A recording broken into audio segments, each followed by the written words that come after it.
Здравейте! Днес реших да разгледам въпроса: наблюдава ли ви тайно намисления от вас човек и защо? Нека да видим какво ще покажат картите. Също така искам да благодаря на хората, които ми се доверяват за лично четене, и всеки, който желае и иска лично четене, може да ми пише. Услугата се заплаща. Също така напомням, че това е една обща енергия и може да не резонира с всеки. Нека всеки вземе това, което усети. И така, наблюдава ли ви тайно намисления от ваш човек и защо? Нека да видим какво ще покажат картите. Наблюдава ли ви тайно намисления от ваш човек и защо? Нека да видим.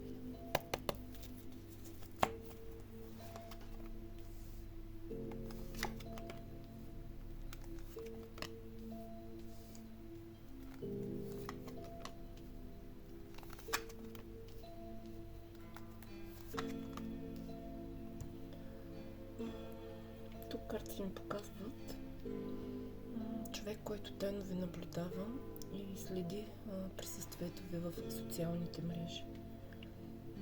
Това е някой, който все още има чувства към вас. Чувства, които не са угаснали. Напротив, започват отново да се пробуждат в момента. Този човек не иска да се откаже от вас. Той или тя не разкрива открито мислите и емоциите си в момента. Предпочита да държи нещата под контрол, да наблюдава отстрани, да анализира вместо да действа директно и импулсивно.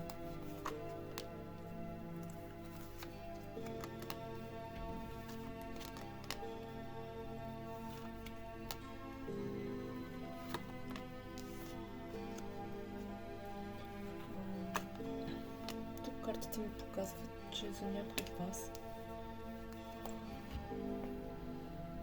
този човек, с когото мислите, е обвързан в семейство или в сериозна връзка и се стреми да запази това, което вече има. Възможно е също да става дума и за отношения между хора, които са били в семейство или дългогодишна двойка, но по някаква причина в момента са разделени.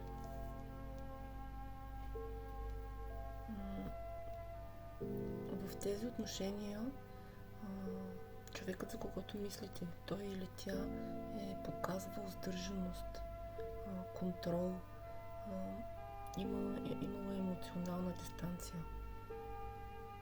Имало е конфликти между вас, борба за надмощие или пък усещане за конкуренция.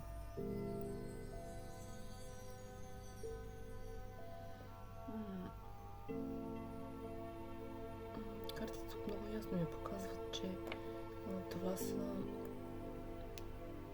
отношения от миналото, в които старите чувства отново се разпалват.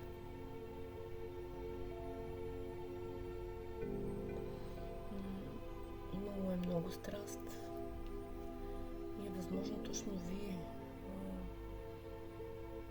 да сте този или тази, която е поддържал връзката жива, огъня жив. Това са отношения, в които е имало ясен заявен край.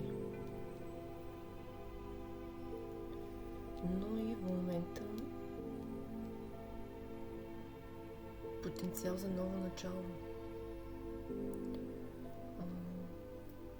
Има истина, която ще излезе наяве, ще има осъзнаване, открива се шанс за разговор, за яснота, ще има емоционална откритост между вас.